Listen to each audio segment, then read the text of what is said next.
slipped. I made sure that I found a way through a cloud of haze. Every day I wept, found how to live through all them cloudy days. You know the mind's a maze with all its mixtures. It's always hard to get the entire scope of the picture. 1080p, that's you other busters, yeah, obsolete. Can't fuck with me, excuse my French, but I'm not discreet. I wear my heart on my sleeve, but I've learned my lesson. I learned 1996 birth, one of the greatest weapons untold. I'm destined to reach heights thought I could never see, but foolish thoughts rampage my heart and let me not reach the peaks that's entrusted to me. My belief shatter of past actions I grieve, but grievance never really matter. It's how I choose to act differently in the coming battles, to overcome my limitations and get out my shadow.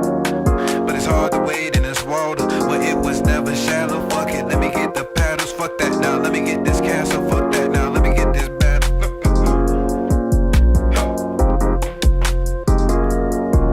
I have a table full of white powder. Welcome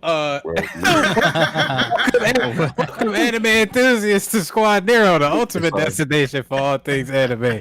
Whether you're a seasoned otaku or just taking your first steps into the captivating world of Japanese animation, you found your home. I'm Rob, aka Sage, and as always with me today, I got my brethren. I got Chef D, T Smooth, and Croco, and we have a special guest, a recurring guest on here. Give a round of applause for Otis, all the way from Blurred, tapping in with us again on this very I was about to make up a word, on this very interesting weekend that we have here for Superman. We are your guys through the vast realms of creativity, epic adventures, and heartfelt stories that anime, animation, and gaming have to offer. Join us each week as we dive deep into the latest releases, explore hidden gems, and discuss the hottest topics in the Blurred community. Get ready for a journey filled with laughter, tears, and an unbridled passion that makes anime a truly unique art form. Without further ado, let the anime odyssey begin. As y'all heard with that intro, we got O back up in this thing. So just want to give a round of applause again for O for joining us in. Again, appreciate you as always, me brethren. How's everybody doing? I'm pretty good, man. I'm wondering what y'all be crying about though. You see, what is striking you with so much emotion that you have to cry about it? Talking about nerd stuff, like how does that happen? I don't know, you know. Hey, I mean, sometimes it depends on what the thing you want to stand on. It might be very passionate. It do depend on the stories. To be honest, Berserk, man, I feel like made me shed a tear just off of the tomfoolery that's happening there. Yeah, I mean, they didn't have to do Griffith like that. Yeah, huh? Griffith? Huh? Hell no, they had to do my man Guts like that. Fuck Griffith. Wait, you want to be in Guts? What are you talking about? All right, guys, we are in episode. I don't even know. Which episode? 72? 72. Episode 72 up in this thing. Dupes. We got a big show for y'all today. Not that big, but obviously we all know if you've been under a rock, Superman did come out this past weekend. And it's been a hot topic with us on the pod. It's been a hot topic with a lot of our guests as well. And even y'all in the comment section. So before we do anything, please hit that like and subscribe button if you're coming from the YouTube side. We greatly appreciate anything. Even if you want to comment with us, we will be talking with y'all while we do these podcasts as well. So don't ever feel too ashamed to get in contact with us, say some comments, say that you think that we moving stupid or anything like that. We appreciate all levels of commentary. Cracked out tie down sign. I can't come up with anything else. All right, y'all. Superbad. How y'all feeling about it? Oh, who do we want to go first? Do we want somebody? Yeah, that's what I was thinking. Let D go last. Let him go last. Okay. I can start it, I guess. Okay. If we do it. No. Let our guest start off. He had high things to say on Facebook about it. Yeah, I mean, I thought that it was an overall well done movie. I thought that, they gave us an alternative, start to Superman instead of getting the typical, origin story of him struggling with his humanity, blah blah blah. We got to see like a Superman actually deal with a competent threat for once, one that like actually can challenge him. I know some of the later complaints you're gonna hear from some of the host of the show is like that he fight like that's a complete 180 from every other Superman movie where he's like literally having to hold himself back the whole movie remotely. So I appreciate that Gunn actually provided him with a challenge for once. I also appreciated that the cast was actually relevant. It wasn't just like Superman having to save the day for when he actually needed help. I appreciate that we got a villain that was actually competent that could like be a challenge for Superman for once because like that's never get usually too easy. He's usually going against like a mountain more so than a person that actually like can fight back to some degree. I'm glad that a Lex Luthor that actually had like adequate materials to give Superman a real challenge and not just like some half-cocked plan that's supposed to stop essentially a god. No, he attacked him from a moral standpoint, from a physical standpoint, and from a personal standpoint. A lot of highlights about this movie. It was a bit campy in spots. I wish they would have been a little bit more serious in some like the heavier. But outside of that, I thought it was a really well done movie. 8.5 What's your rating out of 10? me. 8.5? Yes, sir. This man said it was the second best film after Sinners this whole year to come out. Yeah, no question. I don't think there's anything close. Even beating F1? I don't think we've seen I still haven't seen F1, but I'm excited to see that. I'm excited. All right, so we got to see that F1. So we can, and then we'll bring O back on to see if he still keeps the same verdict on that. What about you now? How you feeling? Yeah, I agree with a lot of the stuff that O said. Before I actually do get into my review though, I said, and I'm gonna try to be as much of a man to my word as I possibly can, that if I enjoyed the movie, I would come back in here and say I was wrong. I was completely wrong. I was totally wrong about this Superman movie. A lot of the things that were presented in the trailer, they still were things that I felt like existed throughout the movie, but I think the way that James Gunn handled it was way better than I anticipated. One of the things that I noticed was that, I could tell from the trailer that the characters would be done different. Obviously, the most notable in that one is Superman, is Clark Kent or Superman himself. But as I actually watched the movie, I started to actually enjoy the Superman. It felt like the changes that they made towards the characters that we've either seen in previous iterations of DC cinema or in the comic books, it was more justified than I think I thought it would be. This is something where it was, when if you don't like some of the quirks to the Superman in this movie, I think you just kind of got to look at it as, there's what would it be like for early 30-year-old man in our current generation. You may get some of the same similarities with this Superman, and I thought that once I accepted that and didn't allow that to dictate how I felt going throughout the movie, I ended up coming to very early into the film, coming to actually appreciate this Superman. So that was something I noticed in the trailers, and I was very critical of it when it was in a trailer form, but in the film form, much more enjoyable, much more. It was much more of a acceptance from me, at least in that regard. I did think so. Now after seeing the movie, I do understand what they were trying to do in regards to the All-Star Superman. I know James Gunn said that there was a lot of influence from All-Star Superman, the comic book run. Rob, you correct me because I know you just read this or read this recently. Was that Grant Morrison that did that one? I believe so, yeah. Okay, yeah. So Grant Morrison's run.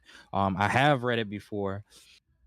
Watching the movie, it is very similar to All-Star Superman in the sense of it's a lot that's happening. It's here's one scene, here's another scene. It's more fast paced of a story, and I felt like that was captured here. I thought that I would not like it in terms of a cinematic translation, but I thought it was done fine.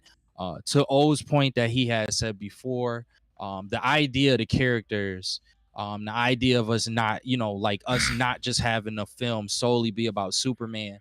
Going into the movie, I didn't like the idea of this. I wanted it to be more about Superman, but actually watching it in the film, I came to appreciate the characters. And more than that, I came to appreciate where if this is going to be a larger universe, the world building that this movie was able to provide. I do have a question, but I'll ask that at the end. I want to just kind of go through my notes here. Um, Actually, I got a couple of questions.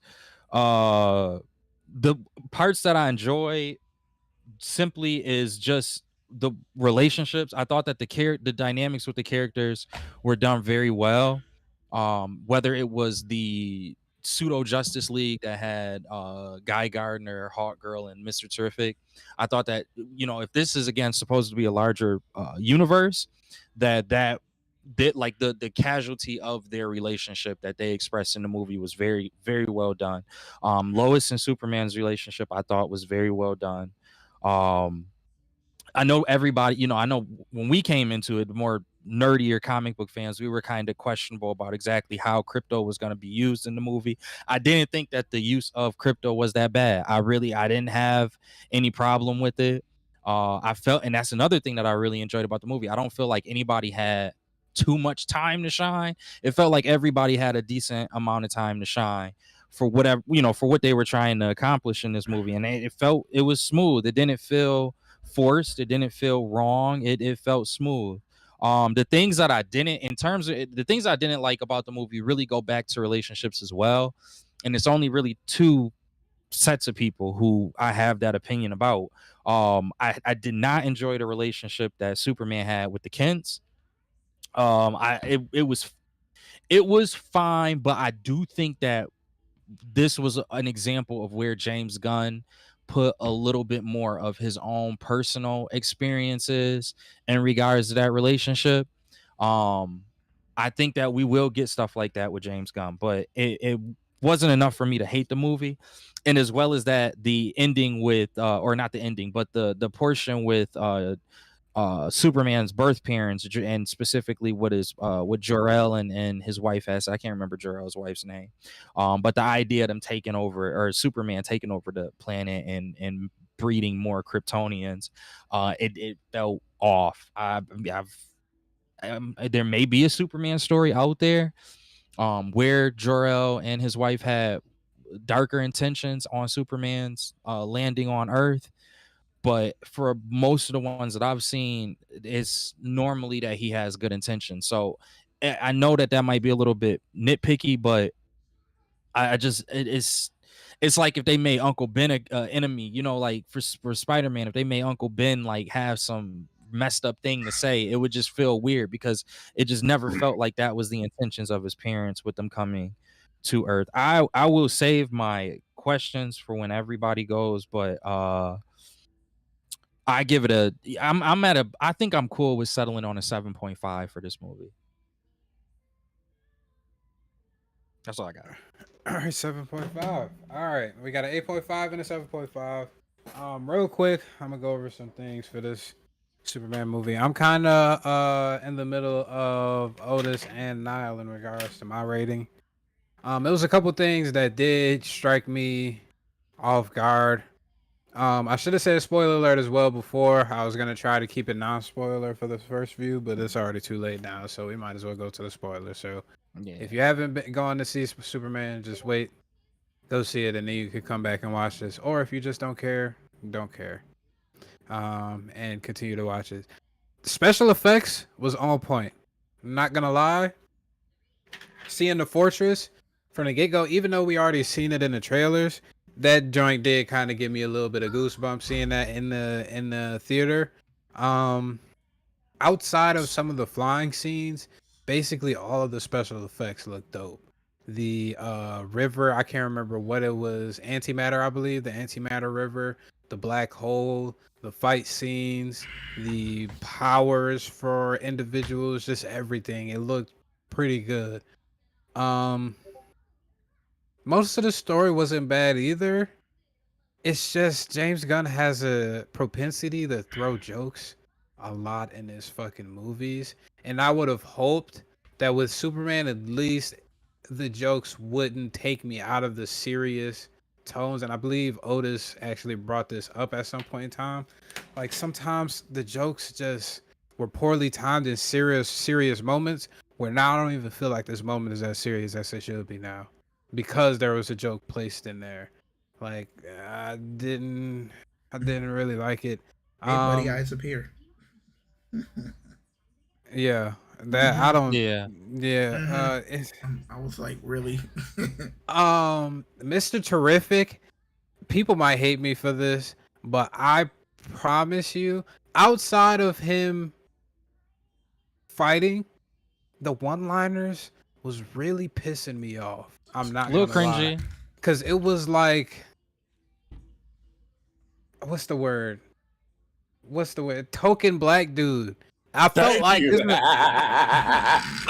this was fucking Luke Cage, bruh. Netflix Luke Cage talking. I'm like, bro, why is this nigga the smartest nigga on earth? Why is he talking like this? Not to say that a nigga that's smart as this can't talk like this, but usually if it's a nigga this smart, he will find other ways to be able to say the same things. Like have him say shit in a more intellectually sound manner instead of just saying shit or anything like that. Now some of the parts was cool when the dog was was chasing his little bots and the nigga was trying to tell him to come on. That shit was funny. I'm not gonna lie, but some of the one-liners, I'm sitting here like, bruh, I don't know if a nigga wrote this character or not. And I I can't could lie. tell. Mr. Terrific felt like RDJ in Tropic Thunder. A lot of those. Dead ass. Yeah. And I'm sitting there like this is taking me out. Like I'm looking at this nigga take out this entire camp by himself, just using some orbs and using his intellectuals. Why the fuck is he talking like this? It was starting to take me out. Jimmy Olsen being the bad big getter, I guess that was prominent in the comics, so I can look past that. The monkey toes or mutant toes. That was another character change, kinda. Mutant He was toes, a lot more chill in this. Yeah. Mutant toes, fucking the nigga Superman sulking while Dimensional Imp was on the loose and was just like, oh yeah, the other niggas have to be able to take care of him. Like I'm not expecting Superman to be, even when he's sulking, I thought he was the nigga that's supposed to still be fighting throughout that. That kind of rubbed me the wrong way. Secret Harem and the change to his backstory kind of rubbed me the wrong way because I feel like I don't want to put this on James Gunn, but how he chose the same exact backstory as Invincible, and Invincible just recently came out, I don't think it was a good idea because Invincible is still so fresh in people's minds, and you change his backstory now to have his I was about to say Viltrumite. The shit too goddamn his Kryptonian parents sending him just like they would in Invincible. Marking all of them shit. I mean, it's not too far off, and I think that's a dangerous game to play, I feel like, for this. Luthor is evil. I'll give that is probably one of the biggest highlights for me for this film was Luthor. Lex Luthor. And then I had a question too that kind of caught me off guard. If his parents sent Clark, if the whole premise of his parents sending Clark to Earth was for him to fucking take over Earth, why isn't his cousin conquering as well? I don't think she got a message. Remember, the half the message was recovered by the engineer. They only had that half. True, but she technically was more ingrained in Kryptonian culture. Is it just because they knew that the Earth was dying why they sent him on this mission, or have Kryptonians always been this kind of like medieval race that was conquering different worlds and creating a harem? Because they was talking about that shit like this is nothing new to them. It honestly, real simple answer for it. It could just be the influence of her cousin. We don't really know how long, based off what we've seen, they've been in contact with each other. That's true. It could be very similar to the recent Superman animated series, That's true. where she was bugging. She came to Earth and she was bugging, but after spending some time with not just Superman, but Lois and Jimmy and the different, like, just the different heroes and the people that were helping out in the animated series, she came over to the good side, and she was brainwashed by Brainiac in the animated series. So you know, it could have been something where they followed a similar timeline with that, whereas she did come here with the original Kryptonian message of conquer, and she just said, you know, Clark and Superman was like, nah, that's not about to be how you get down. And now we just seeing how everything else go. But to your defense, what about the dog? Like, because she, in the movie, it was The her dog was on Demon Time the whole movie. I'm just throwing that out there. Yeah. Yeah, true. Clark had to remove that nigga before he ate the cows. So he just seemed so cheerful though. Like, if the dog would have been on Demon Time, like Kryptonian Demon Time, I would have thought that he would have been more. Yeah, like tunneling through walls. But he was playing. He was like a puppy. That's the thing. You can't say the dog was on Demon Time. It was just that he wasn't trained, and that the ending showed it when Supergirl showed up. Like she never really trained him to be a domesticated dog. Like he's just having fun. That's a good point. That's all it is. He's just having fun. Nonetheless, I think I give it at this present point in time, and just like Niall said, I did starting to lighten up before this before this movie started to come out. I did starting to lighten up on James Gunn. Maybe this is good, but I was super critique heavy on James Gunn and his ability to be able to make a good Superman film. I was wrong as well. I give it an 8 out of 10. Despite all of the shit that I named, I think overall it was still a good movie, and it gets people excited for the DCU for the future. 8 out of 10. If we get it again and I watch it again, it might boost up to an 8.5. I don't know. I'll have to watch it again. But yeah, I think my score could change too. All right. So we got the 3 people that had a positive, I want to say positive, more so positive review, for Superman. Now we got 2 out of the party that thinks otherwise. So whichever one of y'all want to take the reins, go ahead. Well, since these is way lower than any of ours, I'll go first. I gave this movie a 6 out of 10. I ended up walking to this movie with a open mind, because as much as we've talked about leading up to this, literally verbally tearing this movie apart before we even seen it. I don't know, like the cheesy one-liners, it felt like a copy and paste Star-Lord with how his emotions got in the way, especially in that scene where you have an imp fighting. Oh, they can handle it, and he's sulking over the daggone dog, trying to find the dog. Just like how Star-Lord would be over Gamora. These cheesy one-liners, that you could even tell he had adaptation of Guardians of the Galaxy with the 80s music playing during some of the fights. Or was it that one fight that played? With Mr. Terrific. The punk rock, the pop rock, whatever. Yeah, that punk rock that was playing. I don't know. It was just those one line like, "Hey, buddy, look up here." The daggone dog saving him 4 times.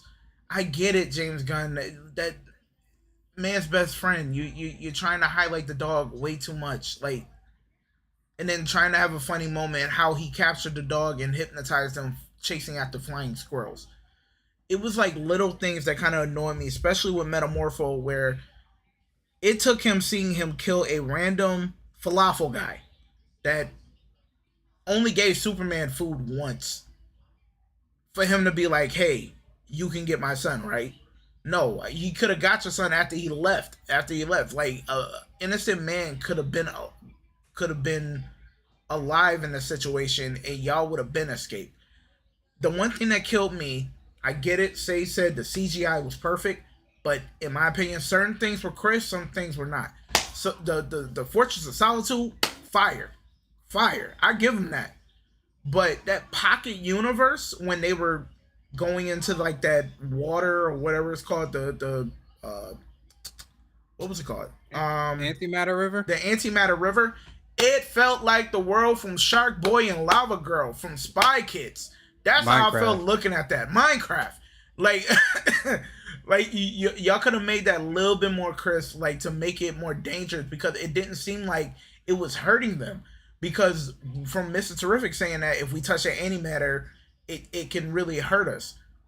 Those soldiers that fell in, like there was no consequences for them doing that. I can understand Superman because he's this all powerful being, and the baby because the baby like his father is like this that could change to any type of matter type of alien, but those soldiers falling in, there was no consequences. Like they still fighting Superman. Get him, he's still weak. Like nothing's happening. Their armor's not breaking down for falling in. It's a lot of minuscule things that like was left open-ended. Especially the message that his parents left. That wasn't fully confirmed. That if that second half, it really multiple wasn't. times. It really wasn't. It was multiple times. So you're telling me people of Earth know how to speak like Kryptonians, down to the T. They really. They just use linguistics of different languages that they already know. And then you got Mr. Terrific, one of the smartest niggas in the entire DC universe, that reflected the same sentiments. Nobody doctored this shit. This is exactly what they said. As well as Lex Luthor, he stated that he stated at one point, he said, I didn't think that it would be his parents that would actually lead to his downfall. And I mean, he didn't outright say it, no, but he insinuated that they didn't do anything. But here's the thing, though: when Engineer was utilizing her nanobots and was floating up in the air, listening to the message, trying to piece it together, what if she lied about it? What if she lied about it? Every indication from the film, though, is that wasn't the case. But at the end of the day, Lex Luthor was a #1 hater. She wanted to do anything for him. I gave my life to you to be able to do this. Like, she could have lied about it. Terrific lie too. Yeah.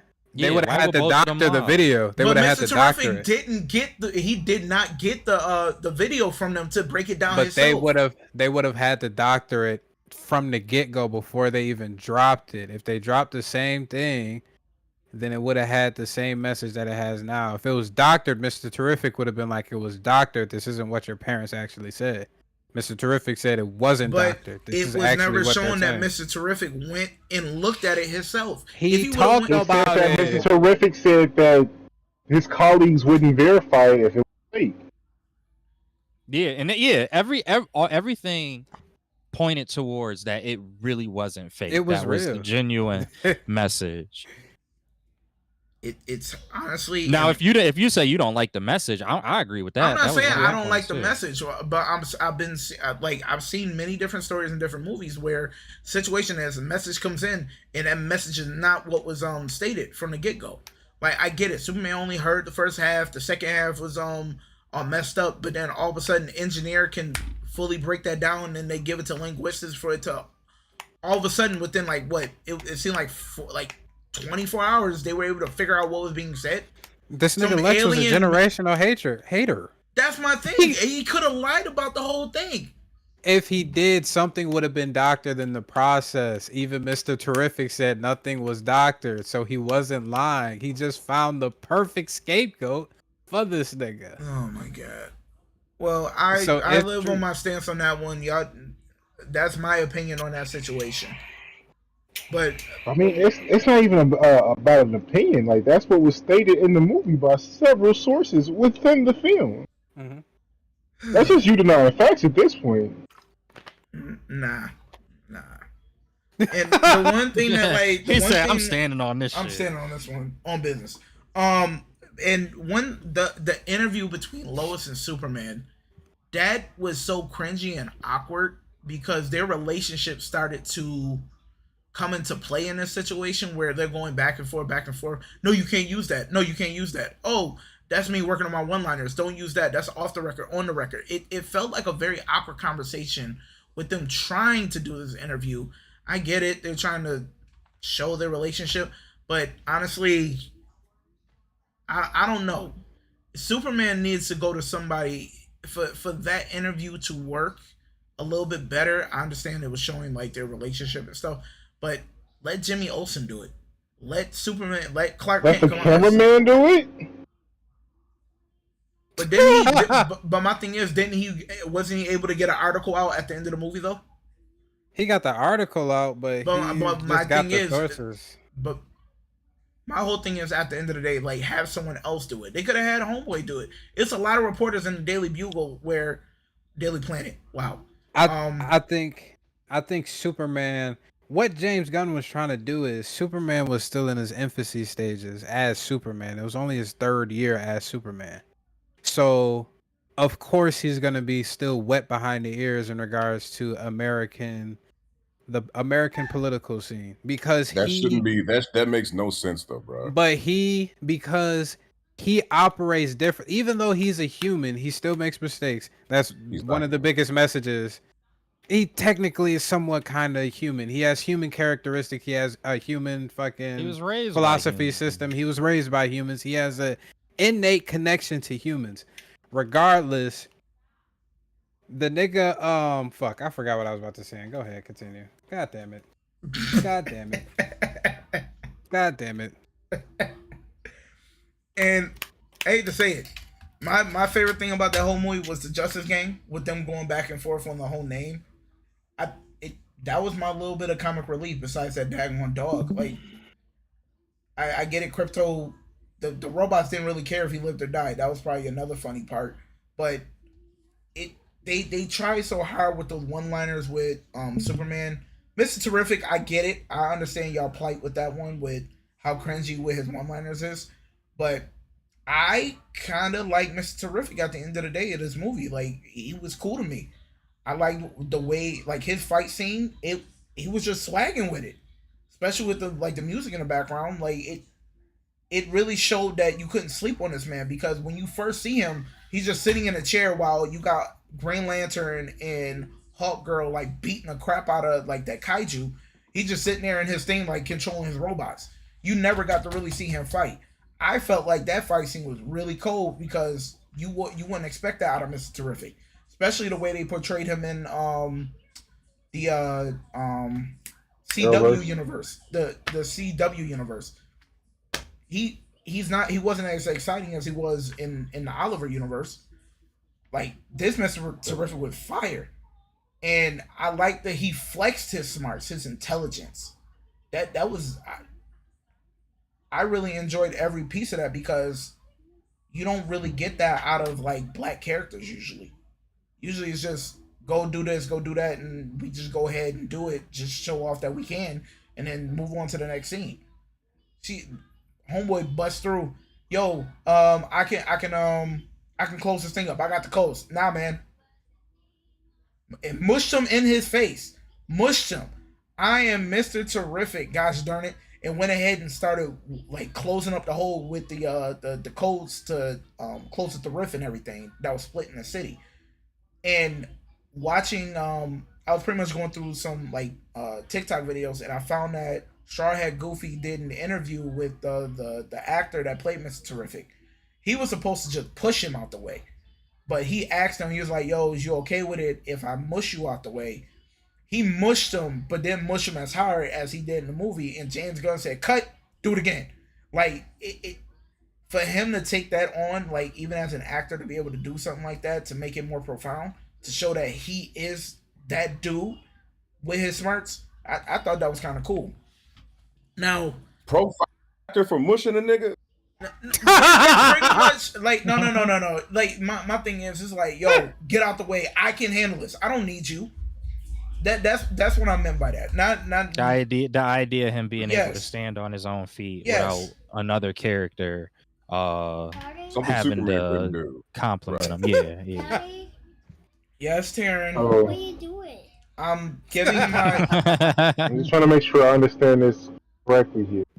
So, like, you respect the intelligence of Mr. Terrific shown throughout the movie, but when Mr. Terrific says that, you know, this is a verified video, video source that is not doctored. no, that's story wise. That's what I'm talking about because I've literally seen way too many movies where it could be some crazy message that's supposed to be for the main character, and some antagonist takes it, flips it, saying, "Hey, this is what it's saying," when in actuality it's not, and they don't have the true answer of what it said. That's my whole thing. That's Yes, in the called a story, plot yes, in the trope. story, but here's the thing: in the story, yes, I get it. It's everything is said because it's in the story. But I'm saying, like, off screen with things going on, like, we don't know. Maybe in Superman 2, they might say that the message, his cousin They're never might. going to revisit that again because it's too small of a They're moment to not. care about. But I'm just saying They're they not could. gonna say nothing about that to you. I understand that, but they could. They actually have his cousin here, and she can probably go ahead and go back over and say if it's real or not. But that doesn't matter though. At the end of the movie, everybody was like, "Fine, Superman's back. Fuck it." But Yeah. that's Lex- the thing that Lex is bothers me. evil. That, like, Yeah, that's a terrible part of the movie. goodness. Ugh. I remember what I was saying too as well. The scene with the goddamn Lois and Clark joint. One, personally, I kind of liked it. I'm not gonna lie. In the trailer, it did seem a little off, but once you got the full context in there, Lois is just really good at her fucking job. She was asking the questions that most competent journalists would ask. They're gonna ask the difficult questions. Mhm. Superman just wasn't properly trained in that. You could still see he's wet behind the ears, but you could still see he has like a kind of like a boyish outlook on the world and how it's supposed to be. He thinks that everything is supposed to be good, that people are supposed to be fighting for each other, that all of this shit is not supposed to be happening, and that the moment something bad happens, he has a duty to stop it. But when you factor in, not looking from a boy's lens, but from a man's lens, when you factor in politics, when you factor in the outlooks that it might look from a certain select of people and everything like that, it's a whole lot more what's the word? It's a whole lot more difficult. Complex to Nuances, try and combat a certain ideology or a certain action that a country might take against another. And that just sounds like the average 25 to 35-year-old white man. No, it does. It doesn't. That It nigga does. Everything Can I that rate the movie? Goddamn. Yeah, go for it. Oh yeah, he said 6 out of 10. Go ahead. But my whole thing is with going back on that interview was the fact of, at the same time, it still showed like it was a little bit cringy because their relationship came into play while she's asking those difficult questions, trying to do her job. Because remember, at the end of that, where Clark leaves, she says, "I don't know if I can do this. I never knew if I was good for this." And she's talking about the relationship in that interview, kind of like tested them. That's what I'm like. It was a normal relation. Like that is the case of a normal relationship. It's just he's Superman. It's just he's Superman. That's it. Y'all have an argument. Some shit could happen, and that shit might get blown over at that point in time. But then once some time passes, hey, that shit was silly as fuck. I love you. That shit happens. Oh, this is some good cocoa. Okay, go ahead, D. Hearing y'all niggas talking about this movie, it just makes me believe that this 2 out of 10 score is correct. And a few things I just want to point out on a serious note. At the beginning of the movie, we see that metahumans have been around for 3 centuries. The strongest metahuman appeared on the world stage 3 years ago. Are we following this? Yeah. The strongest metahuman. This is the strongest metahuman that needed the help of the Justice Gang with a hawk girl with a mace that couldn't do shit to a kaiju's eyeball, with a Green Lantern that doesn't have the with a Green Lantern that doesn't have the willpower strong enough to puncture the eyeball of a fucking kaiju, and Mr. Terrific, the token black nigga with the circles. Excuse me, not circles. They T-spheres, bitch. That's exactly what he said. Lois Lane said, throw your circles. This nigga said circles is two-dimensional. These are spheres, bitch. T-spheres at that.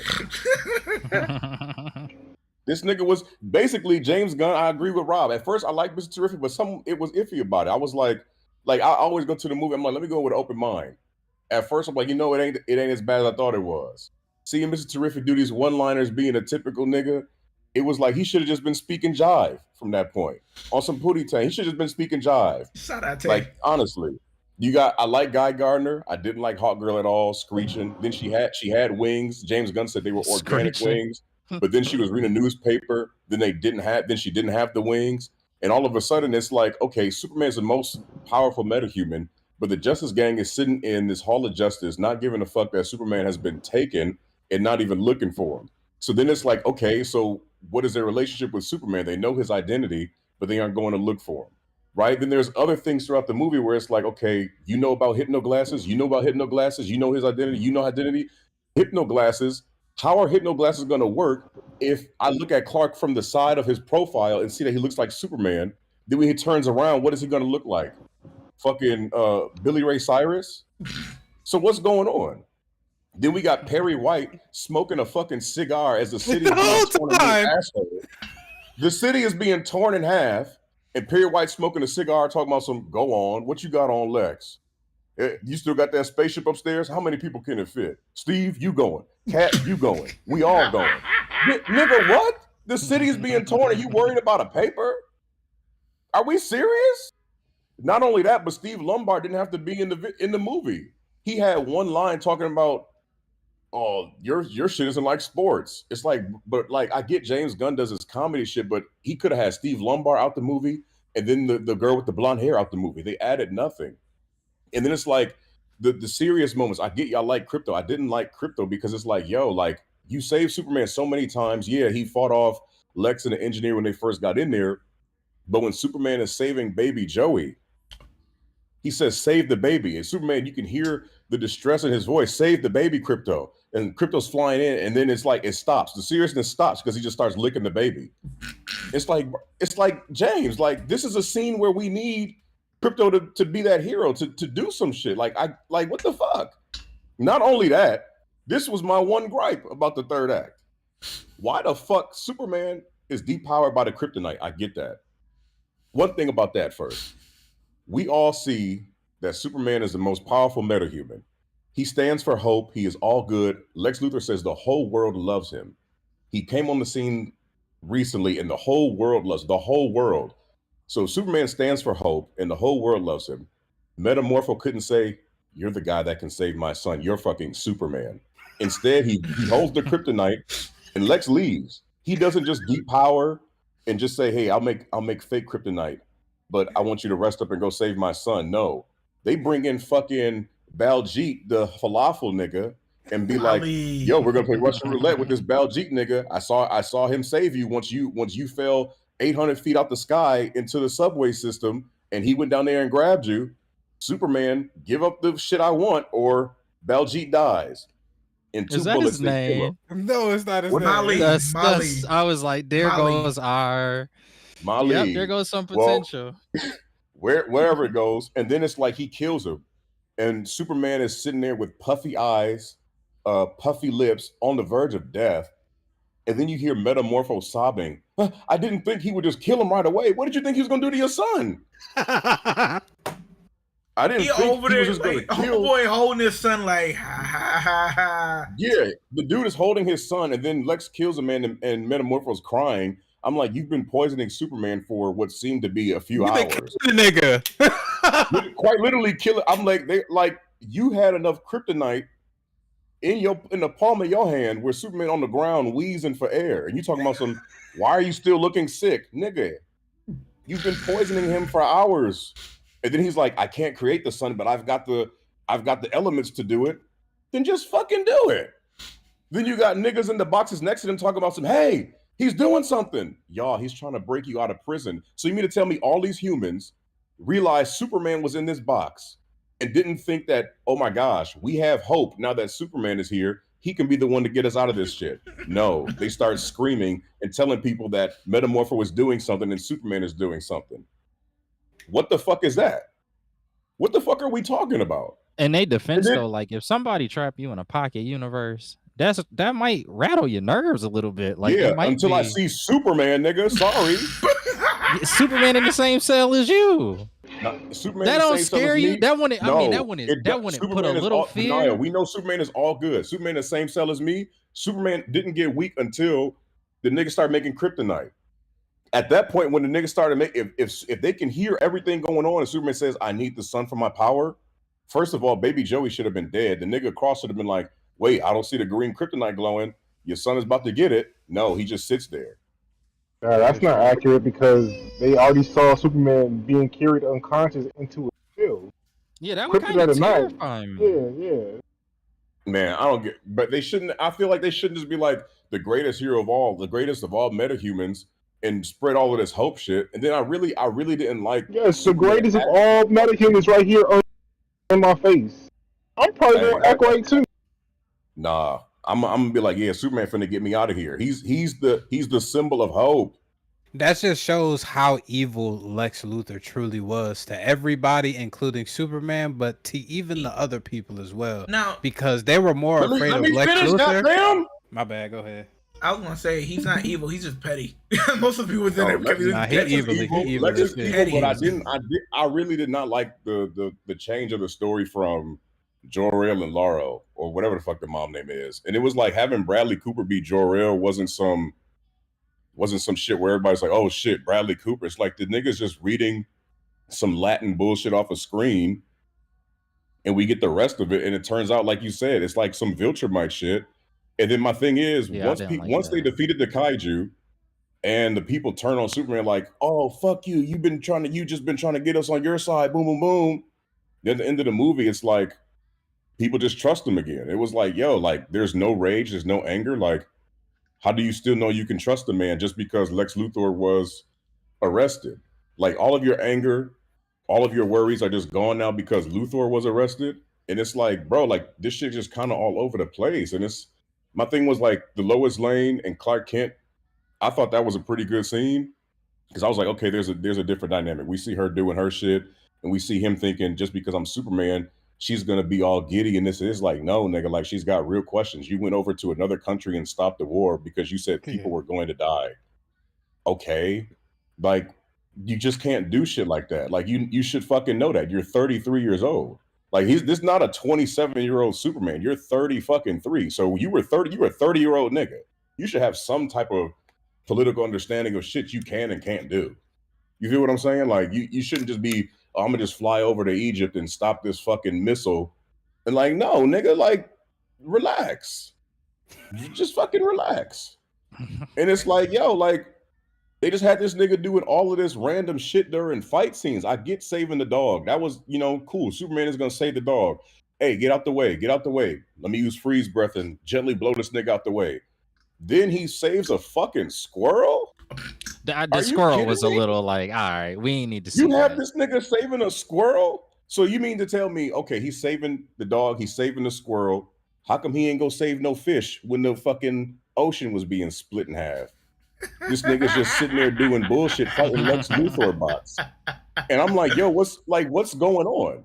Like, you got the bitch on the bridge and her car won't start and Superman stops a building. And I'm like, okay, he did that for one bitch? There's other people dying.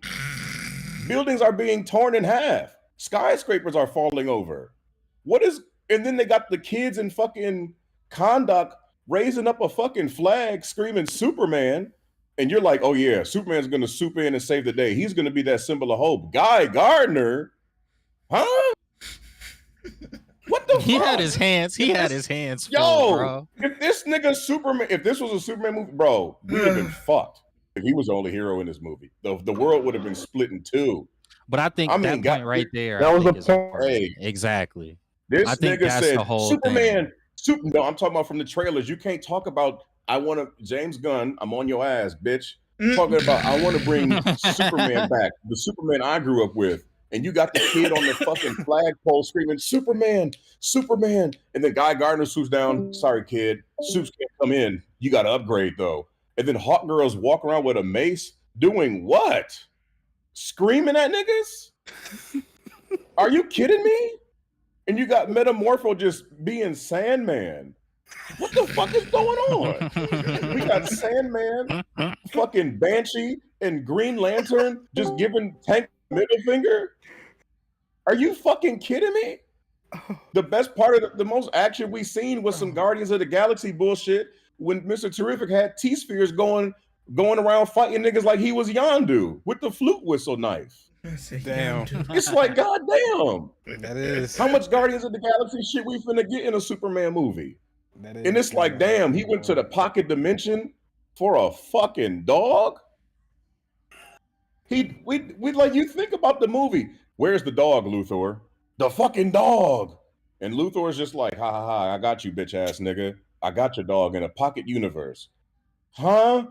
Nobody is niggas is batting the eye like they hear pocket universe every other day of the week. And Mr. Terrific's like, God damn it, he actually did it. A pocket universe. He created the Big Bang. I'm like, yo, it just felt like the shit Lex was doing. I feel like they should have spent a little bit more time on that. And especially with him getting Superman's DNA in the clone, we could have did without the engineer this movie. If you said the clone and been like, how was he getting access to the Kryptonian files? Show like the clone's DNA being able to put his hand or put his eye, a retina scan or some shit to get these messages out. The engineer ain't do shit but cuss in Spanish, flip around with some saw blades, and put some nanites in this nigga mouth.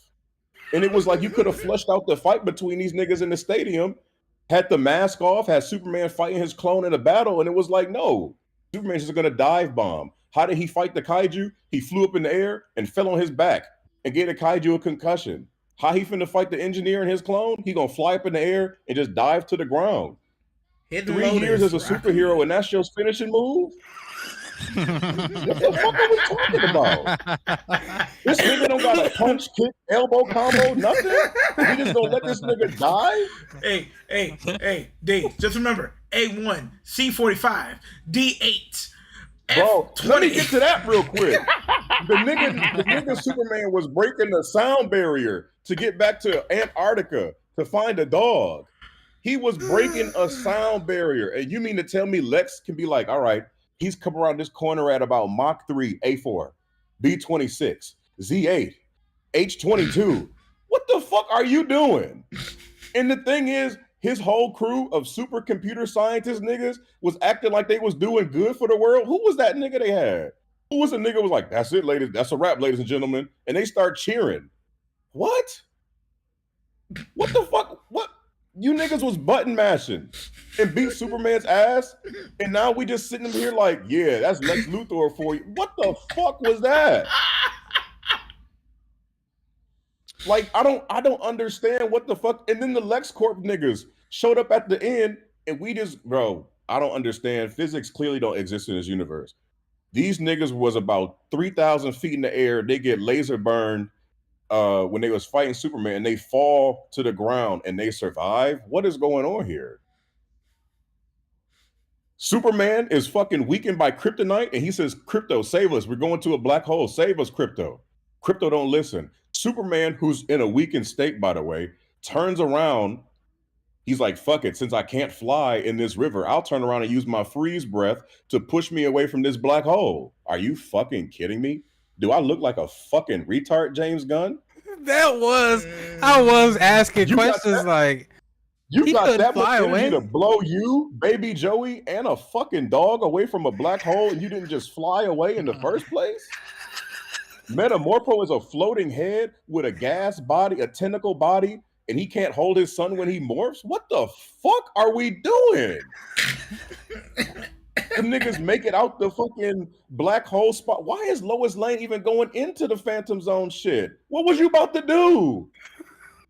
What that's why they stopped. What you about to do? Yeah, I thank Mr. Terrific being a token nigga. He's like, I know my limits. I am not finna just fly over there. Chill. But it's like, yo, where was the nigga that patrols the shit? Mr. Handsome. The nigga that had Superman on where was he the whole time? He was just like, what the fuck? And then how many niggas was in boxes in the Phantom Zone? For what reason? Nobody's reporting these bitches missing. I'm just saying. We got monkeys typing on keyboards. We got Superman crying because super shit make him feel a certain way. Like, what the fuck? This pussy ass nigga. Super don't say that. You know how it makes me feel. I don't keep up with social media. Yo, you are 6'5", indestructible. You fly at Mach 5 speed. You do all of this superhuman shit, and you mad about super shit, you bitch ass nigga. I'd have smacked fire from that nigga. That shit pissed me off the whole movie. That shit, I'm telling y'all, I'm just ranting right now. There's all of this shit that's leading up to it. It's like, bruh. And then the thing that really pissed me off, it was like when they killed the kaiju, and he was like, guys, come on, guys. We could have taken it to an intergalactic zoo. We could have. Yeah, that pissed me off. Shut up, bitch. They had to kill the kaiju. And then the nigga saved the Asian lady. He flew in at 700 miles an hour. Boom. Gave the bitch whiplash and nothing happened. He's like, take a few deep breaths. You'll be all right. No, she's not all right. You just broke her fucking neck. Are we? I'm looking around the theater and nobody, bro, fight scenes, nobody's clapping. I'm like, yo, like, I guess we all on one accord because what the fuck are we watching? This nigga, bro, Superman just doing. It's a James Gunn movie. It's a James Gunn movie. They was just doing shit. Why are they sitting in the Hall of Justice just sitting there? They ain't about to. They not cleaning. They not putting shit up. They not looking at other shit. I think a lot of reading the newspaper without wings on her back. Excuse me. This nigga Derek sound like he's nitpicking. But what's a movie that you enjoy so we can pick that apart to the same? No, I like a lot of movies. I'm just saying and the thing is with these scenes, we look in the trailers like, okay, this scene, this gonna happen. It's like, yo, like you see the full scene in the trailer. They fought the kaiju in 3 minutes. The nigga took 4 steps and he was killed. Superman sulking because I can't find the fucking dog. They got it. They'll save the day. Guy Gardner was fighting for his life, fighting that damn orb. Yo, using a bat. A bat. You seen that Green Lantern ring flash about 100 times in that conversation. He was fighting for his fucking life. All right, hold on. Shout out to Code Red real quick. Yeah. He been listening the whole time, and this shit just made me laugh mad hard. That was probably Derek, but we appreciate you as always for stopping on by. Yes, obviously we're going over Superman. All right, so what's your number rating, D? Out of 10? He might drop that from a 2 out of 10 to a 1.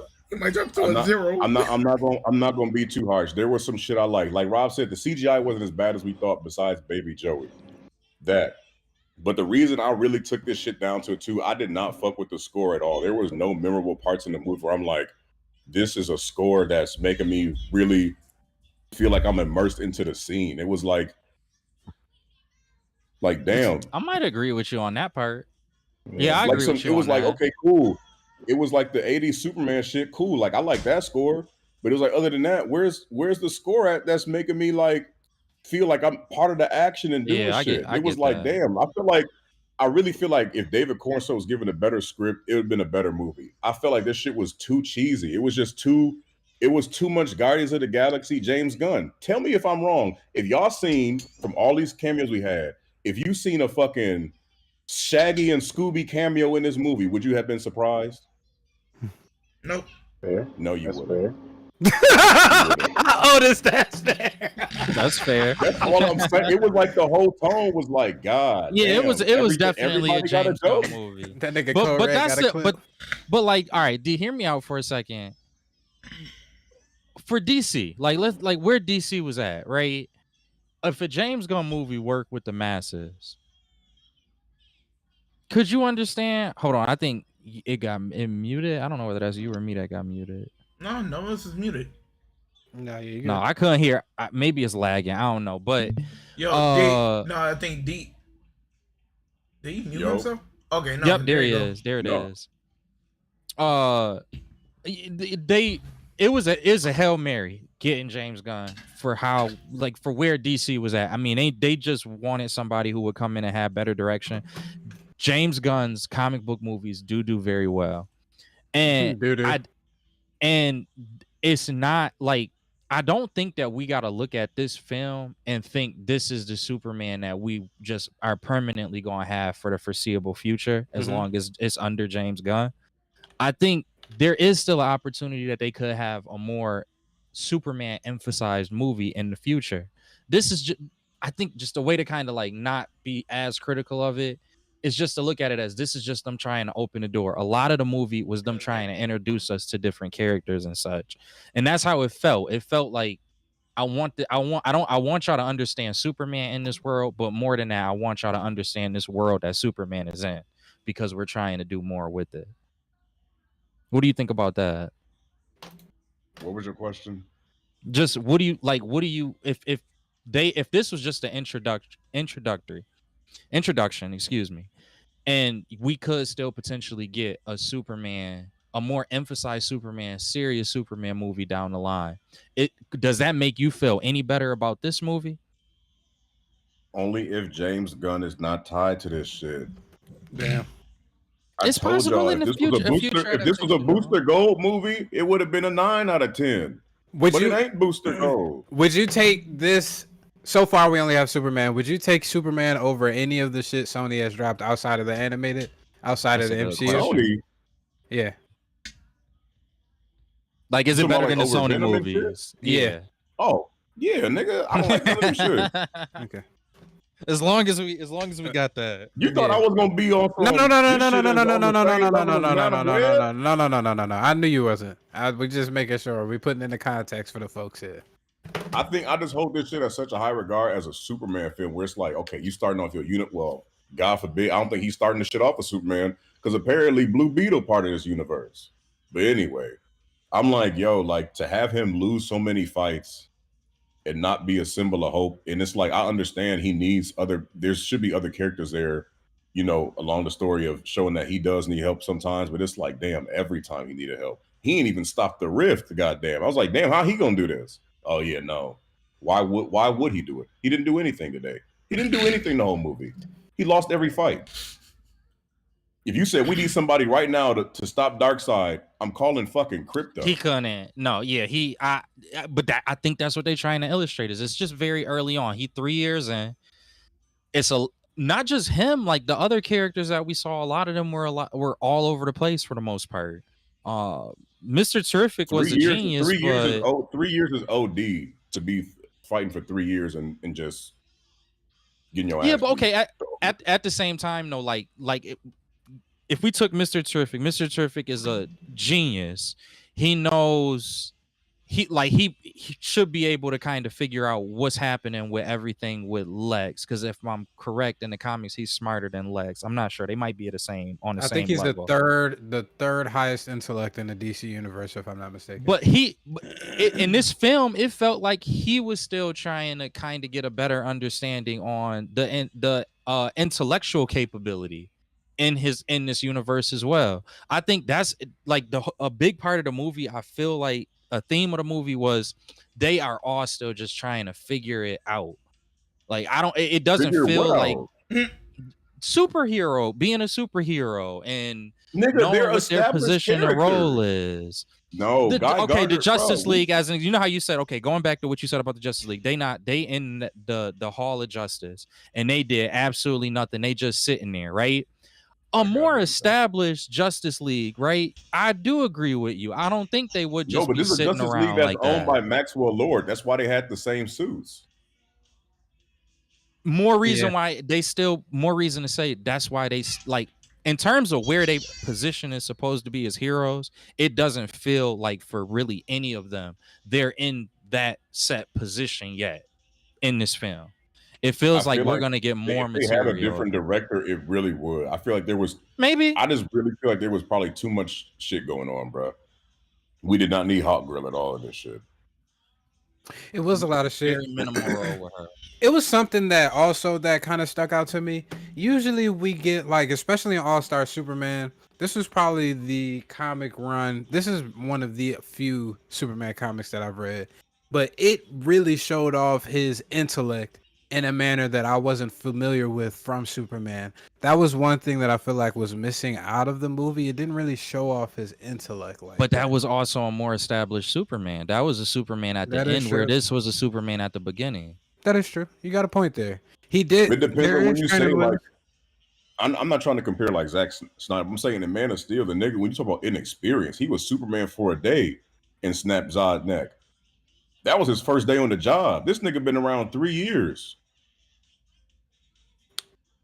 3 years. It is 33-year-old male. It is hard to give a nigga grace when he is in his 30s and then he had put 3 years in. But at the same time, I feel like Batman wasn't even his best 3 years as being Batman. Albeit Batman is a regular nigga, just a rich regular nigga, it's hard to give Superman that fucking leeway when he's like Derek was saying, this nigga 6'5" chiseled nigga is an alien nigga, could fly at the speed of light, basically impenetrable to every substance known to man outside of kryptonite, like And nanotech apparently. and nanotech as well. Like it's hard for niggas to give him leeway when he should be so much better at his job at this point in time. Yo, and I think it's hard for me to give him leeway because when they said James Gunn was taking over, I was like, okay, cool, he taking over DC. When they said Superman, I'm like, fuck. But he's like, I want to get Superman right. I'm like, okay, cool. We going All-Star Superman route. We going to a man that's Superman. Okay, we like the cast on David Cornsweat. James Gunn did so much fucking talking. You like, oh yeah, he got Superman down.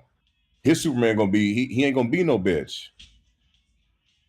Until he was. They was hyping it. I mean, but that's what you're supposed to do. You're supposed to do that for a movie that you're trying to get people to go to. Yeah, but he's talking about the character in a whole different light. He was like, this is an established universe. This is Superman who's 3 years in, this and this and this. Okay, 3 years in, he's been exposed to other metahumans or supers, whatever you want to call them. And it's like, damn, this feel like Superman's first month. I think if we give it some time, and by the time they release the Superman 2, I think the Superman will be a lot better and a lot better equipped for fights, for the political element, for his own emotional stability in regards to people not liking him or anything like that. I think he'll be a lot better. I think from what especially in the beginning of the film when they did the Star Wars kind of like pan credit scenes and everything like that, this was his first time that Superman ever lost. So it could have been a huge shocker for him from the beginning of the movie all the damn near to the end. The nigga was catching L's left and right. The niggas around him was catching L's left and right. The people that he cared about was catching L's left and right. Like, this was the first time he had such a huge problem on his hands within his life.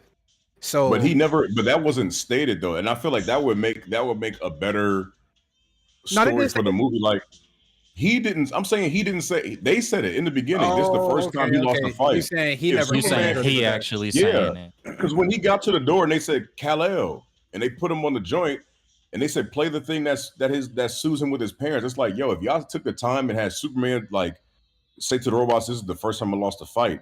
There wasn't any even kryptonite, and I've broken bones. Like I like this and this and this. And like, Kal-El, you're not 100%, but I got to get back out there. It's like, this is his first time losing the fight. He should have been shaken up because it's like, okay, and he should have been like, okay, maybe I got to let loose a little. I can't hold back. That should have been something that was stated, but they never said that. It is just like, oh, this is his first time losing a fight. And then he just goes about his day. Oh, I lost a fight. I just broke my fucking ribs and my spleen. Oh, well. What do you mean, oh, well? You just got your ass kicked without the use of kryptonite. You should be like, yo, who the fuck is this? Who is this Ultraman? I got X-ray vision. I ain't gonna look past the mask. Huh? Who is this Hammer of Bavaria? I'm not gonna fucking look through the suit and see what's going on. I'm not gonna tear the helmet off. Yeah, why didn't he? It's like, it was just like, damn, like when you think about it, he didn't use, he got freeze breath. Yeah, he got heat vision, use the X-ray vision. Who is this person I'm fighting that is beating my ass like this. And then if that's a revelation where he's like, okay, like it's me, it's like, okay, I got it. This has to be Lexus doing. He could boom. Like it's, I feel like they could have built more on the clone story. That's what I was saying. Like, granted, the message with his parents sent was stupid to Crazy. do that. But it was like, yo, now that you had the DNA and the clone, it was like you should have really just built up on that. By the way, Superman kills the nigga. Are we forgetting that? I don't think Hey. I don't think he's actually dying. So allegedly, He's not. It's gonna be Bizarro most likely. Yeah, that's what people were saying. So potentially he's gonna be in. I can't remember what universe. Is it the negative? The The zone? Phantom Zone. Phantom Zone that he's in, and that's where he creates. But it's a black hole though. It could have because it is technically Superman, so the nigga is damn near indestructible. Can he survive a black hole? Possibly. I don't necessarily know this nigga's power sets or anything, but how they was making it seem like unless the nigga's getting beat by his own self or is a block of kryptonite by that nigga, 9 times out of 10 that nigga surviving. That's what it seems like. Yeah, I just really felt like having a clone Superman, like that should have been a more driving fact. Because when the mask came off, it didn't feel like it was like earned, like it didn't feel like it earned any shock. It was like, okay, you cloned the nigga, whatever. But had you really been like, had Superman fought the nigga twice and kept losing, he like, it's the first time in my life I've lost a fight. And then he looks under the mask, he's like, this is me, this is Lexus doing. Like he has to go to Lex and be like, what did you do? Such and such and such. What is this? Like, yeah, they didn't really make a big deal out of it. I do they get didn't. I do get that. It came way too, and it felt like Black Noir, like the nigga from The Boys. He just wasn't saying shit. He had one line the whole movie, just talking as the Hammer of Bavaria, or that was like, I guess, a speaker from the chest or something. But it was like he just had that, and it was like, okay, well, whatever. And then he found the girl. He heard her talking to Jimmy, and then he went over there, and it was like, yo, like, I get it's a Superman clone, but he shouldn't just be some toy that you have to fight Superman. Like it should be more. Like it should be more to this story. But I think a lot of things in this movie were left to be in a way open because it is supposed to be a larger universe that they build in, and I do think that we can get a lot more answers to this. That's why I keep saying I wouldn't just like, I would look at it as like, this is kind of like a lighthearted introduction to not just Superman, but the universe at large. And the darker, the details that you want, as my mom called it, the meat and gravy of the actual character. I think that you can possibly still get that and later material. It's just right now, it's like I got 2.5 hours to essentially use the biggest character that I can, which is Superman, to kind of set the stage for everything else. Because you got Green Lantern, because Super Girl coming out next year, Green Lantern coming out next year. So it's like when you think about it, they had Supergirl at the end of it. They had Guy Gardner here. It's more like advertisement. Like I'm trying to advertise this universe, and I'm trying to do it in a fun, quirky Superman story. Which, like, in James Gunn's defense as well, y'all know I always say I think that DC is a little bit more serious than Marvel is. Superman is probably one of the more quirkier all in general all around.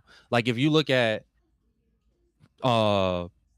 Metropolis has had a lot of goofy things happen within it, and even in the comic book realm. So I think that it's James Gunn looked at it as, that's more my bag. I need to introduce this universe. And I do agree with you. I think that there was a lot of things that were left open. We just gotta wait. We gotta wait to see how everything plays out. And also throwing the fact that this is the lightest piece of content that they've added to the DCU system. The Suicide Squad wasn't a lighthearted movie. Creature Commandos in this universe. Yeah. They showed Peacemaker. Yeah, they showed Rick Flag. I was wondering. They showed Rick Flag. But I'm saying I was wondering that too, because I'm like, they showed if Viola Davis, what's her name? What the guy? Yeah, that's the Viola Davis. But I'm saying she was in Suicide Squad with David Ayer and the one with James Gunn. So I'm like, I didn't know if they were all from the same universe or is his the DCU, and then the DCEU just stopped at Black Adam type shit. Basically, Because I I'm like, believe. Yeah, I mean, I it think so. launches Very with weird. the Suicide Squad, Peacemaker, and Creature Commandos. Like those are the canon things before Super. Besides that, nothing is Because official. What about Blue Beetle though? No. yeah, they said Blue Beetle's in this universe too, though. That's the thing. Is it? I mean, I know they're making a Blue Beetle like series, but is No, it going to be the James Gunn same said guy? yes. James Gunn said this is the Blue Beetle that I'm going to be using. I swear he said that shit. Okay, That's why I was so I know they confused. are. I'm like, They're working on a series, so I believe you. because I'm like, if they using Viola Davis, but she was in David Ayer's joint, but he's keeping her because she was in Peacemaker and doing. That's why I was like, it don't seem like it's a hard enough reboot, but whatever. What's your thoughts on Viola Davis, D?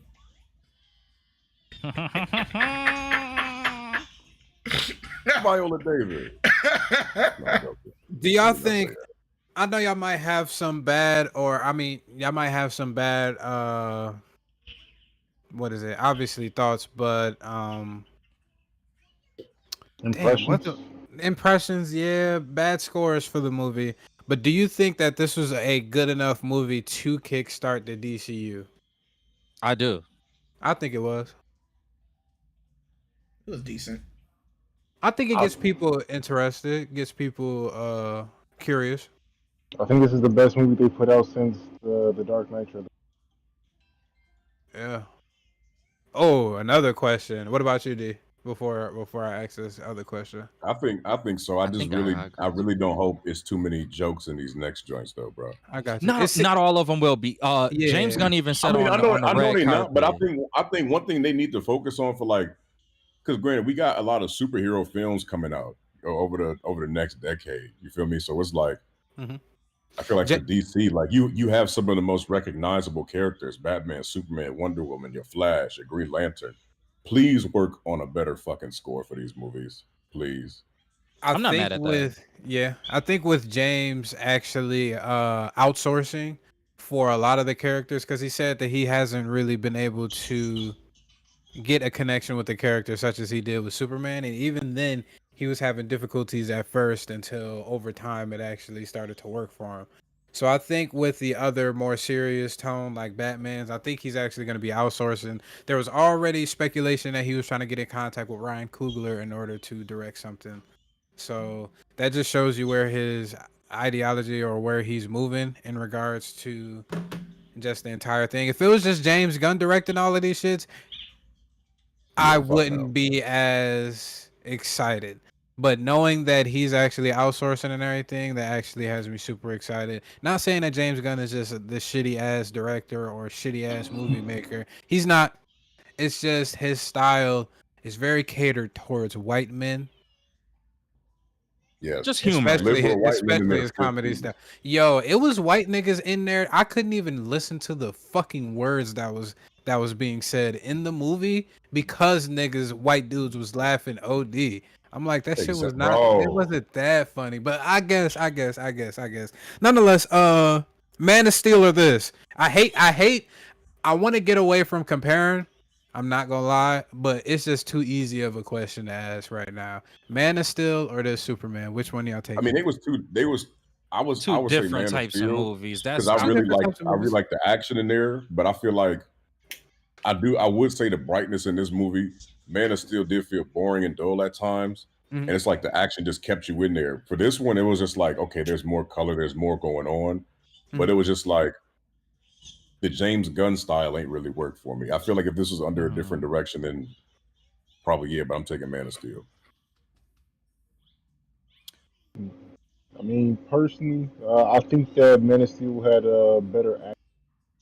I think, I mean, I still personally like Cavill a little bit more than Corn, Mhm. but I still think that this is overall just like astronomically better script. Mhm. Um, I think this movie actually has personality instead of just age. So I'll take this one over it, man. I'm taking And Man this of one, Steel. this Cavill's joint was an origin story too.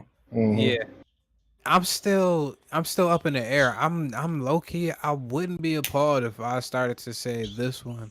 I'm not gonna lie. When you brought up the darkness of the Man of Steel in comparison to this film, that shit is an understatement. I'm not gonna lie. How bright this fucking film is a complete night and day in comparison to Man of Steel. And I think it makes the film lighter to the audience, makes the film lighter in general. I don't know. I'm still up in the air. I might be leaning towards this new Superman. I might. I do like the actor for the old one, Henry Cavill. I do like the action in that one. I do like the set pieces in that one and the stakes. The stakes felt super duper real in that film. And it stayed on your neck until the ending. I don't know though. This film did, outside of the quirkiness, outside of all of the James Gunn tomfoolery that comes with the James Gunn film, I thoroughly did enjoy this film still. So I don't know. I'm still up in the air. There's element, based off everything that y'all saying, there's elements in Man of Steel that I liked, and there's elements in this that I like. That it's hard for me to really do a comparison, but the fact that this one does set, I at least believe that this one does set up the universe that James Gunn is gonna be creating. I feel like the fact that you have that element, I would probably lean in the long run. It's hard to answer that right now because it just came out. Yeah, It's hard to answer that right now, but I feel like in the long run, looking at how this movie sets up everything else, or if it does have that effect, that I would end up picking this movie over Man of Steel, which is crazy because I really did like Man of Steel. I liked Man of Steel a lot.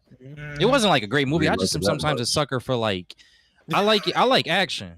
I just like action. So that was it was a lot of action in that movie. So I like that one, but yeah, I don't know. I think right now, I don't know, but seeing how things progress in the future, probably this one. What about you, T? I'm taking Man of Steel. Man of Steel still? Yeah. Let me check Superman box office. Let me see if we Here got we any projections for this one.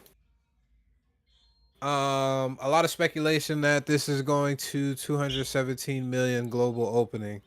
I'm gonna leave off with one more question and then we can get up out of here because we did go on a rant like T predicted. So you were right. You were right, T. And I already know who the catalyst is gonna be. It's gonna be D. All right, Superman powers to 217 million global. I think they were around a 220 to 250 million production budget. That's not including the marketing, so they'll have to probably surpass 500 million in order to become even with their profits. I'm just speculating right now. I could be wrong, but damn, I had a good question. Fuck, I just forgot it again. What the hell is going wrong? What the hell is going on with me? Was in regards to I actually do have a good question.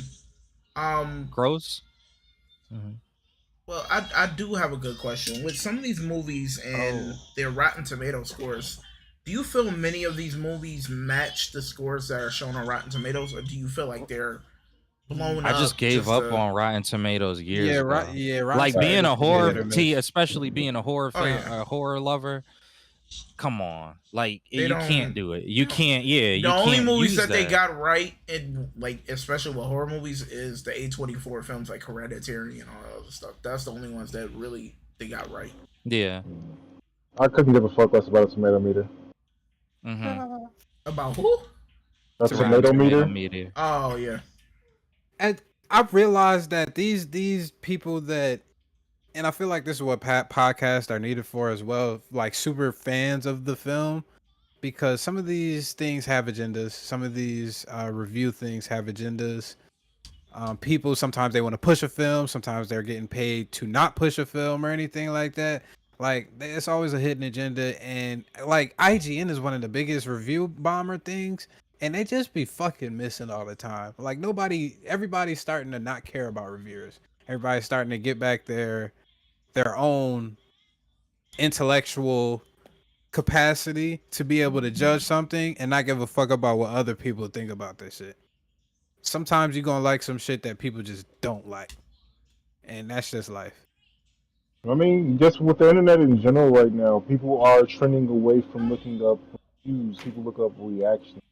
Mm-hmm. That's Mm-hmm. that's yeah, that's what people look Mhm. for. Mm-hmm. You rather have somebody else's reaction than y'all. Yeah. I remember my question as well. And the box office had a part into it. All right, so we know Superman is 217 million. We talked about this before on the pod. Do y'all think if Superman keeps going and at least passes the 500 million or even stays close to relatively where it's at right now or just get a couple hundred milli added onto it, do you think that this incentivizes Sony to buy DC after the reception, the fan reception that Superman, the positive fan reception that Superman has been getting this past weekend? No. If they buy DC, don't they gotta wouldn't they get rid of James Gunn? No, You know, you don't they have to to. sell Spider-Man, but they wouldn't. They have to sell They'd probably keep the Spider-Man. DCU going. Yeah. Hmm. That's why I'm asking, since Superman is getting this wide reception, this good reception, does Sony look and be like, hey, we've been trying to fuck around and make Spider-Man villain films and without Spider-Man, and we're doing atrocious. We have somebody who already, one, has experience in the superhero genre of movie making with Marvel, two, has now released his own solo project outside of Marvel with DC, and it seems like it's on the right track. Do we just say fuck it because we're not going to make as much money making spin-off films with fucking Craven the Hunter and Madam Web and Morbius in comparison to the amount of money we'd make with the Wonder Woman film, Flash, with fucking Batman, with Martian Manhunter, with the Mr. Terrific film, even how niggas have been talking about him and how they've been liking him. DC It would probably make depends. them a lot more money. Plus, on top of that, Sony is not just a movie making company, it's also a game related company. You got Mortal Kombat, you got Harry Potter, you got Lord of the Rings, you got all of those IPs. So do y'all think it incentivizes them more to want to try and push that button to make it happen? I If mean, you think it depends on the DC, It could. It could. Sony has been incentivized to buy that since they saw the positive reception from The Last of Us season 1 on HBO. Like that's That's true. also a Warner Brothers property. So I mean, there's always been reason for them to do it. It's just more so about like what's the return look like on that Investment. short term versus long term too. I mean, Mm-hmm. does that mean that now Sony has to now fund the DCU from scratch, or is That's that true. coming over with some like the residuals from what DC's already done under Warner Brothers? I mean, it's a lot of questions that goes into it, but I mean, there's no question that it's an upgrade for Sony because I mean, what was the last good Sony put out? right? Into the Into Spider the Verse, Spider-Verse, yeah. and Yeah. where's Across the Spider Verse? Beyond the Spider-Verse is still Or on Beyond, the I'm way. sorry, Beyond. Yeah, Now you where's good? Beyond? 2027, we're supposed to get it. Yeah, that's just speculated still, I believe, if I'm not mistaken. Yeah, I don't think anything has really been started on it though. No, I they think probably they got have it been started. working on it. Yeah, Yeah, they got have it been started. working on It's it. just that when are we They're being going to tight-lipped about release? it. Yeah. Okay. No, it's looking for June 4th, 2027. It's due to hit the big screen. Yeah, June 4th, 2027. So If I'm Sony, I would definitely want to pursue it just for the simple fact of, to O's point, what they gonna do? Just wait in between Spider-Man movies to actually have something that could be a hit, or they could have way more characters. Mhm. Especially if there's that argument that they could stay under the Gunn direction. Mhm. They keep all of that intact. You know, I it's feel like like, that yeah, could, I feel like that would be something that would be advantageous for them to also, to O's point, I didn't even think about that, but yeah, like the Last of Us, like the different games that come out that also have that affiliation with Sony, that would be attractive to me if I was Sony. Now, my thing though is with Superman doing well, do you think that Warner Brothers would kind of want to see how that goes first? Or do you think if Sony came to them with a big enough check, they would be like, yeah, no, let's do it right now? I think how Warner Brothers has been moving in regards to, because Warner Brothers is heavy into the streaming field, obviously, heavy into the movie making film. I'm guessing they have their hands on the gaming aspect as well for some of these things. I don't necessarily know. I could be wrong. Yeah, they own their everything. Like, Nether Realms and Yep, what that's was right. the studio that made the Lord of the Rings games and the Arkham Asylum games? Like, I mean, that's all under Yeah. Warner Brothers, yeah. Which is a major incentive for Sony too, because I mean, Yep. Warner Brothers knows that their success rate for games post Arkham Asylum has not been great. Yeah. Fact. I feel like WB has been missing a lot as of recently, so I feel like them getting this money, whatever the buyout will be for DC, will be astronomical. So that could get them into good footing in order to really focus on what they should, I guess, be focusing on, which is, I believe they did separate the two companies. One is the streaming side, the other is the more cable oriented side. I don't know, maybe they get more focused into the streaming business in regards to making movies like how Netflix makes movies. And I believe WB is I'm guessing they working with HBO in Yeah, they own some it. capacity. Okay, they own it. So maybe they start creating more native films for HBO to combat Netflix and Hulu and Amazon and all of these other different places that are creating shows, creating movies that are actually hitting, getting people more subscribed, because that's the name of the game now. Isn't Subscription. HBO Max with the same side as DC though, in regards to the split? No, Yeah. I don't. Oh, is it? Mm-hmm. Oh, So that would be gone too. I don't like, in terms of the Warner Brothers side. The only thing that I could see is if you just wanted to, like, if they said, okay, like things like TNT, different like sports, and to your point, cable aspects, they wanted to just invest more money, and selling off everything would give them the opportunity to invest more money into that side that they just aren't yet ready to give up on. If it were to be something like that. But outside of that, that's why I was saying to y'all before, I'm just like, I think it's too many properties to where if Superman were to be successful, which it looks like it has been successful and it has been well received, that to me, if I'm Warner Brothers, would be enough to be like, maybe we just see if we could get something cracking here. Because if they can get something cracking with the comic books, that can buy them some time for HBO Max content that's not comic book related. Mhm. I could possibly buy them some time with Harry Potter. Sony also doesn't have a streaming service, so this would be their opportunity to get in they the actually streaming game. So Sony owns Crunchyroll. Yeah, Crunchyroll, yeah, but that's the anime side. I probably but like Sony more also live. does have their own little streaming service on the PlayStation. They have some movies up there. If you got the PlayStation Premium subscription, there's some movies up there under Sony that you can watch on there. It makes a lot of sense for Sony. Does it make a lot of sense for Warner Brothers? And I just don't know. I guess it all depends on the financial landscape that they find themselves in right now, currently. Because if Superman don't make fucking Billy. if they don't come even, I'm sure WB is a lot more inclined to sell that motherfucker off. I'm sure they would be. And Sony is one of the few companies that will be able to have the capital to be able to do that. On top of fucking dropping the last Spider-Verse film, they're most likely getting the Billy Plus off of that motherfucker. They would leave off with good terms with the fans. So I guess at least it'll bring down any type of fear or worry. Not as much as it is right now when we look at Sony films. And it would have to be a sell, correct? Or would they just have to like surrender it? Or is it like a forced sell, or is it a surrenderance if they were to take on Warner Brother or DC properties and still have Spider-Man, because they can't have both. I get that.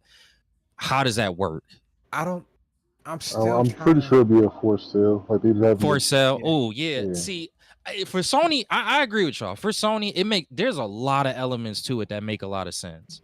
Because imagine the sell, even if you got to do it on a compromise number, because you got this bigger property coming in, the sale from Spider-Man should still give them a decent amount of money to get everything going for what they will want to be doing for the DC side and the other A nice properties that they will down payment. own. Yeah. A nice down payment. Would y'all like it? I know I asked this question before. Oh, I never asked you this question, and then we could go off. Would you like it if Sony actually bought them? If specifically they allowed James Gunn to keep the reins on the DC live action properties and the animated properties? I mean, I think it'd be interesting.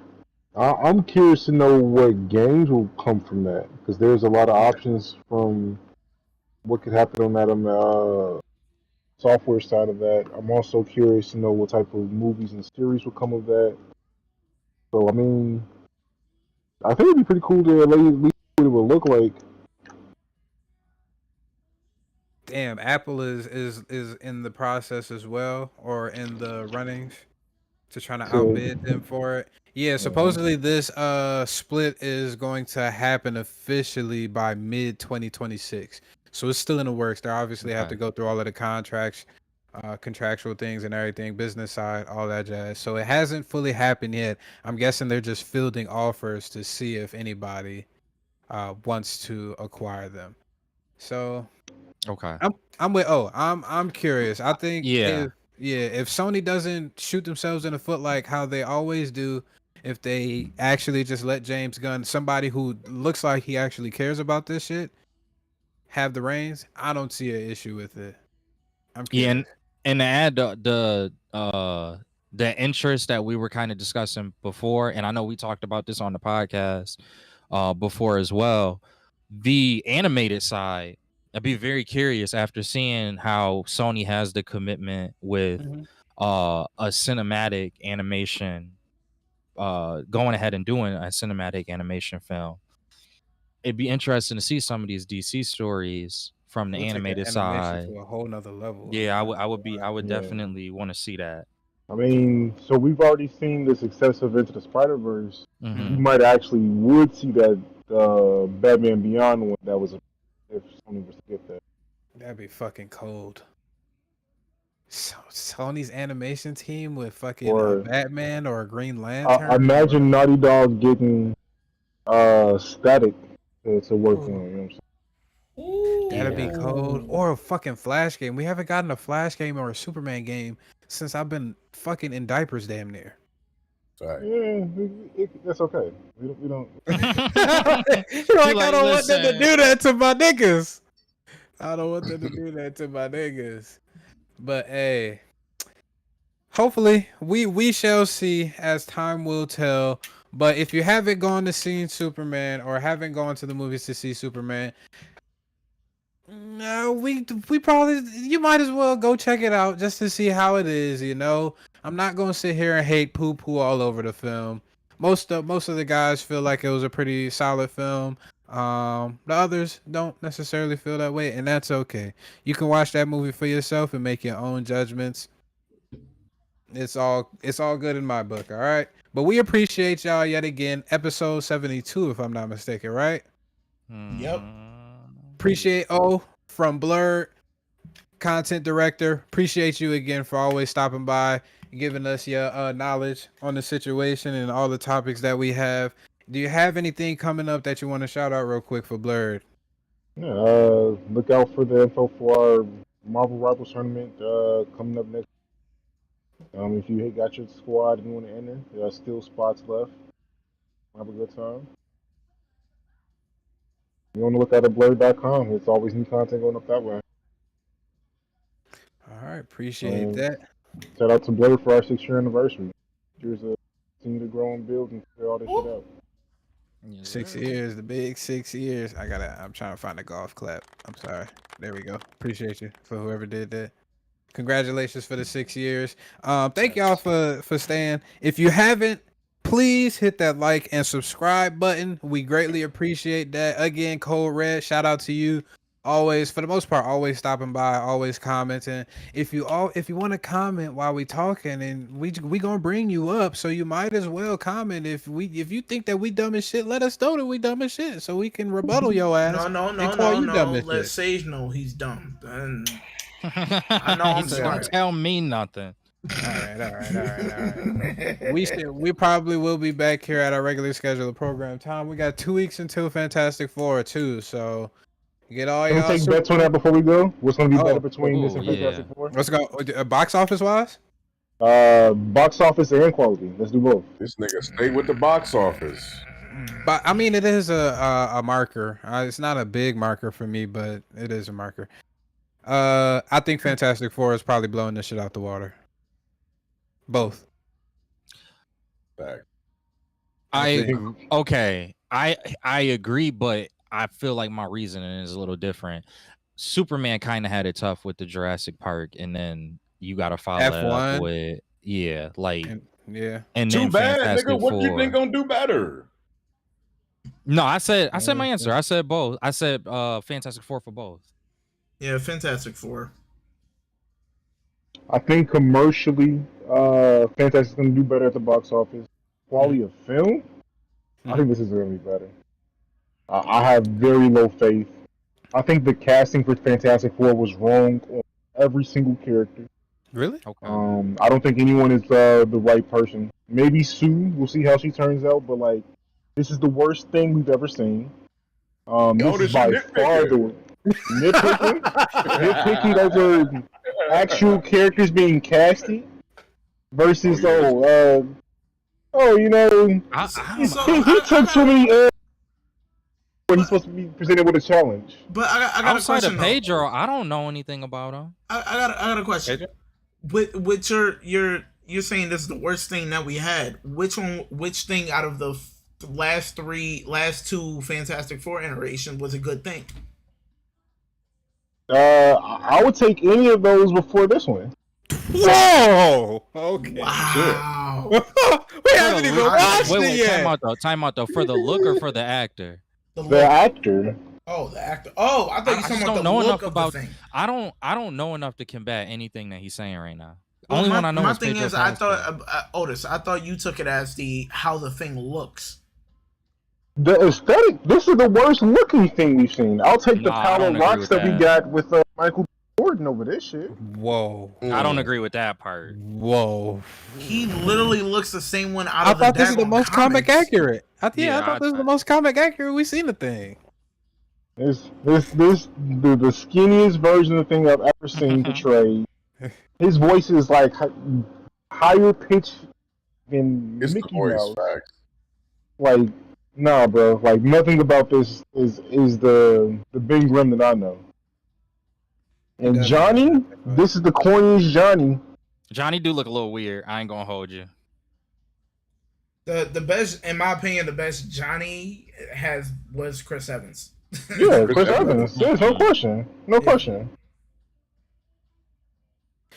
I think with the marketing though, it's probably a reason why you feel that. I feel like with marketing Superman, I feel like it showed a lot more than what we've been getting from the marketing from Fantastic Four.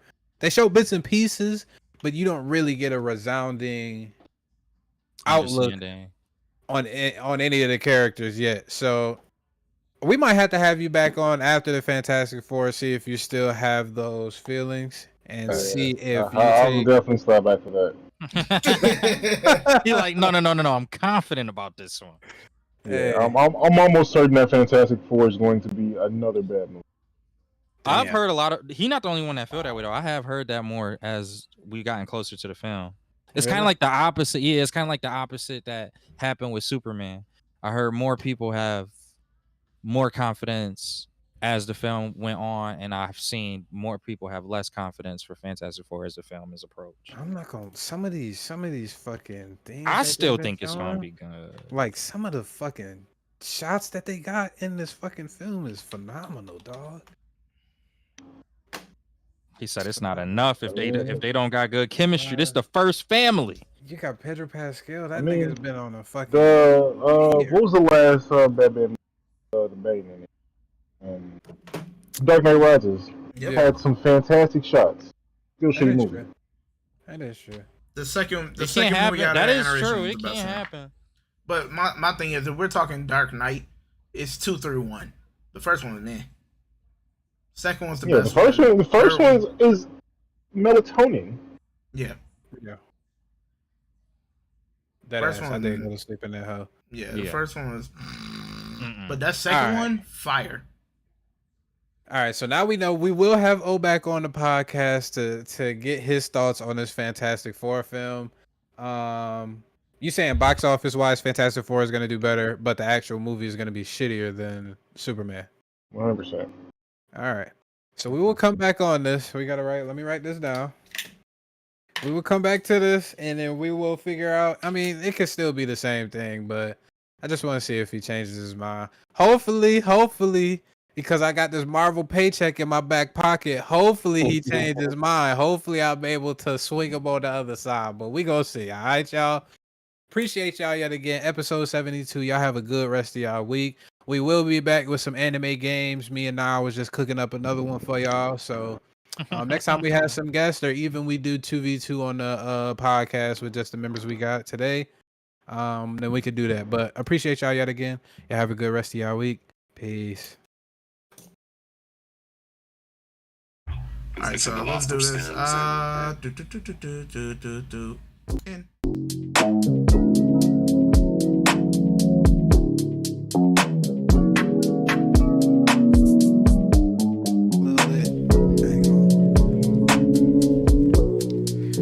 want all the smoke. Yeah, running trash bags of that green, whipping fast, the whip color of cocaine. I'm independent, they in this minute to stop these dreams. On the road to riches, focus on the ticket, maximize my means. It's like now I'm just trying to float. There's a couple holes up in this boat. Dose my mind just so I can quote.